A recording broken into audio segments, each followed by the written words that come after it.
Mesdames, bonjour. Bienvenue dans la cabine interview de la SRLF. Tout d'abord, merci pour votre participation et cet échange extrêmement intéressant. On est évidemment très honorés de vous recevoir et très inspirés. Et donc, nous avions quelques questions à vous poser. Alors, première question. Dans ce contexte finalement des dernières années où on a plutôt l'impression, on parle énormément d'égalité, d'équité homme-femme au pouvoir, est-ce que vous avez l'impression que dans cette course à l'égalité à tout prix, on n'aurait pas un peu perdu de vue l'intérêt d'une vision féminine au pouvoir ? Alors je vais ouvrir. Moi, je ne fais pas une course à l'égalité, je fais une course à la diversité. Et je reviendrai sur ce que j'ai dit durant l'exercice qu'on a fait tous ensemble, qui était un très bon exercice d'échange. C'est vraiment ensemble, on va trouver des solutions. Donc oui, évidemment, j'ai envie de voir plus de femmes. Oui, évidemment, j'ai envie que mes filles, j'en ai 2, ne vivent pas dans le monde dans lequel on a vécu, à se battre pour pouvoir être certaine qu'on a cette diversité. Mais je pense aussi à toutes les personnes de couleur, à tous les jeunes, à tous les gens plus âgés. Et je veux qu'on soit nombreux à trouver les solutions dont on a besoin pour notre monde de la santé. Merci beaucoup pour votre réponse. Alors, moi, je vais parler non pas d'égalité, mais d'équité. Parce que quand on parle égalité, l'idée c'est qu'il y a un mur et puis quelle que soit sa taille, finalement, on essaie de regarder au-dessus. Quand on parle d'équité, c'est quelque part de donner l'opportunité à chacun de pouvoir passer ce mur et aller au-delà et d'avancer. Et donc, il n'y a pas besoin d'un pouvoir féminin ou d'un pouvoir masculin, il y a besoin de créativité, il y a besoin de plus de femmes, d'âges différents, d'expériences différentes, de personnes de couleur, d'éducation différente. On a aussi quand même un gradient social en France qui pose question. Et donc c'est cette égalité équité vraiment qui m'importe beaucoup plus qu'une égalité des chances au démarrage qui signifie pas grand-chose. Voilà. Alors, comme mes 2 collègues, je crois qu'on est très attachés justement à cette diversité. Je crois que la diversité est source de créativité, d'innovation, d'équilibre. On ne peut pas concevoir des solutions de demain sans prendre en compte tous les utilisateurs potentiels, toutes les contraintes de chacun, avoir l'œil très riche d'un autre point de vue. C'est indispensable si on veut vraiment innover, si on veut vraiment servir et aider le plus de monde possible. Merci pour cette réponse dans la cohésion et dans l'optimisme. Alors, deuxième question, finalement, la vision d'une femme au pouvoir, c'est quoi ?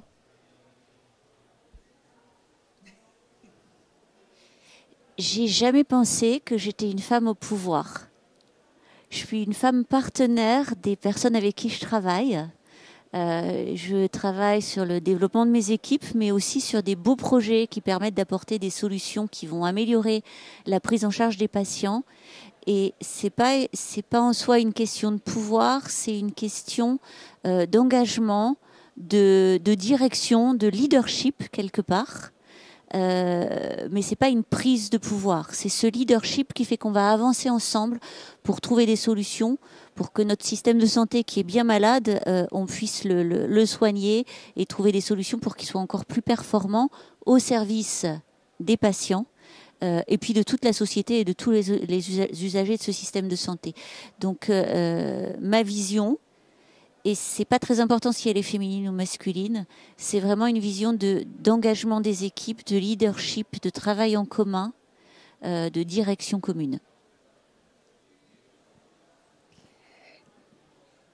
Et de la même façon et en complément, je pense qu'il n'y a pas des femmes au pouvoir ou des hommes au pouvoir. J'aimerais qu'on voit des compétences au pouvoir et qu'on soit en fait amené à avoir des postes en responsabilité parce qu'on est jugé compétent et non pas parce qu'on se dit il faut que je rééquilibre mon comité de direction ou mon COMEX en mettant une femme, mais cette personne, qu'elle soit un homme, une femme, une personne de couleur, quel que soit son âge, a les compétences pour le poste et va bien le faire. Et qu'en fait, ce jugement, ce filtre que l'on a un peu tous en disant « tiens, voilà une femme au pouvoir, tiens, voilà une première ministre femme », ben, que ça ne soit plus un sujet et qu'on s'attache vraiment à la compétence de la personne et la façon dont elle gère son activité, dont elle gère et développe ses équipes, les talents dans ses équipes.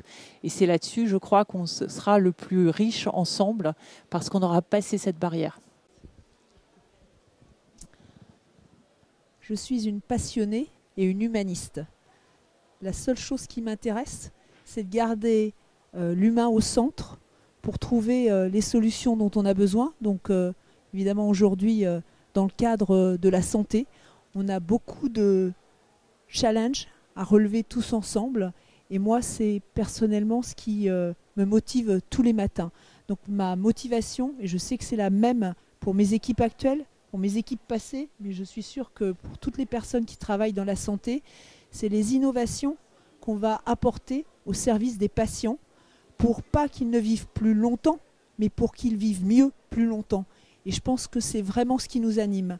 Et pour moi, le pouvoir, c'est presque négatif si on n'a pas vraiment ces moteurs qui doivent être extrêmement forts, même si on n'a pas tous les mêmes.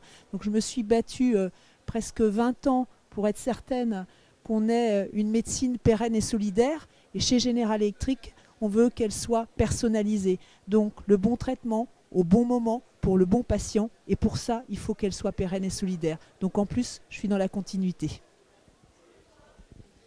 Et excellent tremplin pour ma dernière question. Si vous aviez dans vos rêves les plus fous, quelle serait la plus belle collaboration qu'il pourrait y avoir entre l'industrie et la médecine? Voilà, si vous aviez...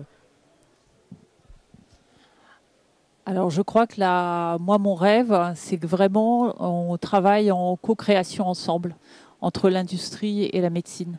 Parce que la co-création avec des compétences différentes, des points de vue différents, va être riche. Et la co-création, ça va être évidemment avec les équipes chez l'industriel de designers, d'ingénieurs, de commerciaux, d'ingénieurs d'application.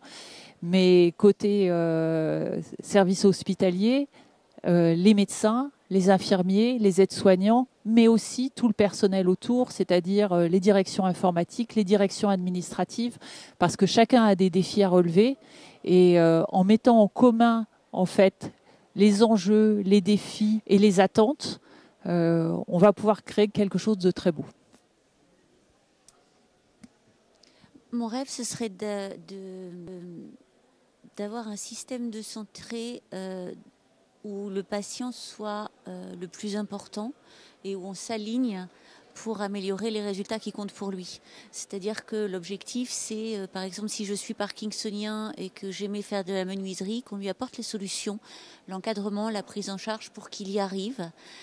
Et donc, c'est une collaboration avec les médecins, mais pas que. Ça peut être avec un sophrologue, ça peut être avec d'autres corps de métier.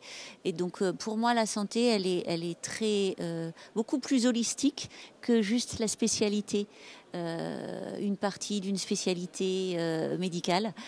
Donc mon rêve, ce serait d'avoir cette approche très holistique de la santé avec le patient, non pas au centre, mais acteur et co-créateur, pour pouvoir apporter des solutions qui permettent d'avancer dans un monde où, somme toute, on vit plus longtemps, mais pas toujours mieux, comme disait Laurence.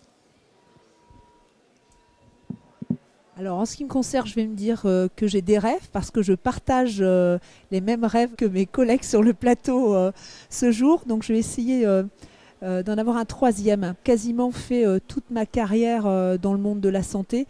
Et pour quelqu'un qui voulait être chirurgienne en Afrique à 16 ans, je le disais et je le répète, je suis fière de ce que je fais parce que même si je ne fais pas ce métier, j'ai vraiment l'impression peut-être d'apporter même plus si j'avais fait ce métier où je serais au bord d'une table d'opération. Mon rêve, ce serait qu'on soit absolument certain qu'on puisse apporter les innovations dont les patients justement ont besoin, comme le disait Frédéric, et donc qu'on soit vu comme un véritable acteur de santé en tant qu'industriel, autant du dispositif médical que du médicament, parce que, comme le disait Hélène, on doit co-construire pour apporter ces innovations.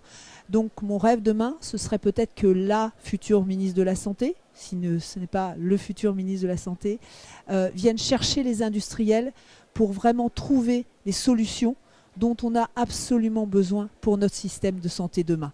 Donc je relève ce défi. Merci de votre participation. Et ce qui est extrêmement marquant, c'est votre vision à toutes trois, qui finalement qui est avant tout, mais en avant la cohésion, l'intégration. Et finalement, on a l'impression d'avoir exactement le même but. Donc voilà, peut-être pas chirurgienne en Afrique, mais on vous invite en tout cas à la SRLF. Merci beaucoup à vous trois.